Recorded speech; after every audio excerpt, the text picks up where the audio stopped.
Sticking with digital assets, we just got somewhat of a warning about Bitcoin from investor and PayPal co-founder Peter Thiel. Here's him earlier this week sharing his opinion at a virtual event for members of the Richard Nixon Foundation. Even though I'm sort of a pro-crypto, pro-Bitcoin maximalist person, I do wonder whether at this point Bitcoin is also should also be thought in part of as a Chinese financial weapon against the U.S., where it threatens fiat money, but it especially threatens the U.S. Dollar, and China wants to do things to weaken it. Joining us right now to talk Bitcoin, the upcoming public debut of Coinbase, and so much more is Anthony Pompliano, founder and partner at Pomp Investments. Pomp, it's great to see you this morning. I'm curious what your reaction was when you first heard Peter Thiel make the argument that Bitcoin represents effectively a national security problem, and that it is meant, or at least China is hoping, that it destabilizes the U.S. dollar. Yeah, absolutely. Great to see you again, Andrew. Thanks for having me. Look, I think that there's a couple of key pieces to this. First is right before that clip, Peter was talking about the euro and how the euro was kind of this Chinese weapon as an attempt to weaken the dollar. And so he was kind of going through the evolutions of this. The second thing is he clearly stated that he's pro-crypto, he's a pro-Bitcoin maximalist.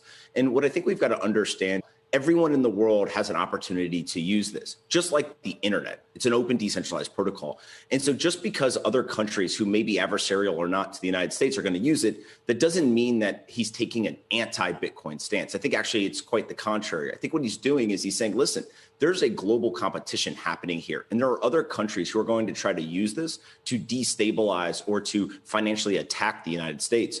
What we need is the United States to be the leader here. We need to embrace this, and we need to make sure that we use this technology to continue to be the leader on the global stage. Right. And so that's where I think you see his pro-Bitcoin stance really coming through is there's a global competition. Let's get the United States in the game and make sure that we continue to further our position on that global stage. Well, so but Anthony, let me ask you about that, because if I'm a policymaker, there's a couple of ways to go here. One is to say, and let's also recognize right now that a majority of the new Bitcoins that are being mined, that's being mined in China.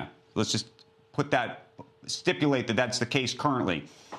From a policy perspective, you could say, okay, we want to do a lot more mining in the United States for Bitcoin if we wanted to somehow, transfer effectively in this competition or try to get ahead of it in that way. If you're a regulator, you could say, okay, we got to figure out a way to shut this thing down because we think of it in that way. Or actually, maybe we don't want to shut it down, but maybe we want to crowd it out by creating our own, either using a stable coin or some kind of digital U.S. dollar, right? I mean, I think those are the three options on the table. Do you see them differently?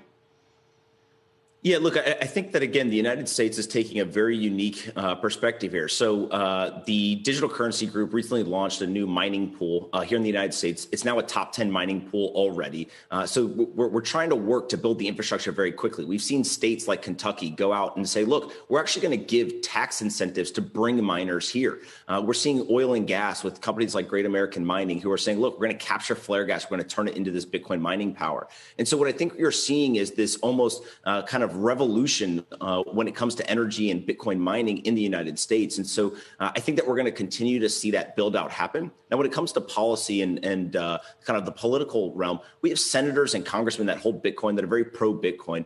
And so what I think is likely to happen here is they're going to continue to push the pace of innovation and to embrace this stuff. Yes, there will be digital currencies. Continue to push the pace of innovation and to embrace this stuff. Yes, there will be digital currencies. Every currency in the world is going to get digitized, but that doesn't mean that it's going to be kind of a winner take all in the sense that a digital dollar will be anti-Bitcoin or Bitcoin's success means that the dollar will fail either. And so I think what we've got to really understand here is that when you have an open decentralized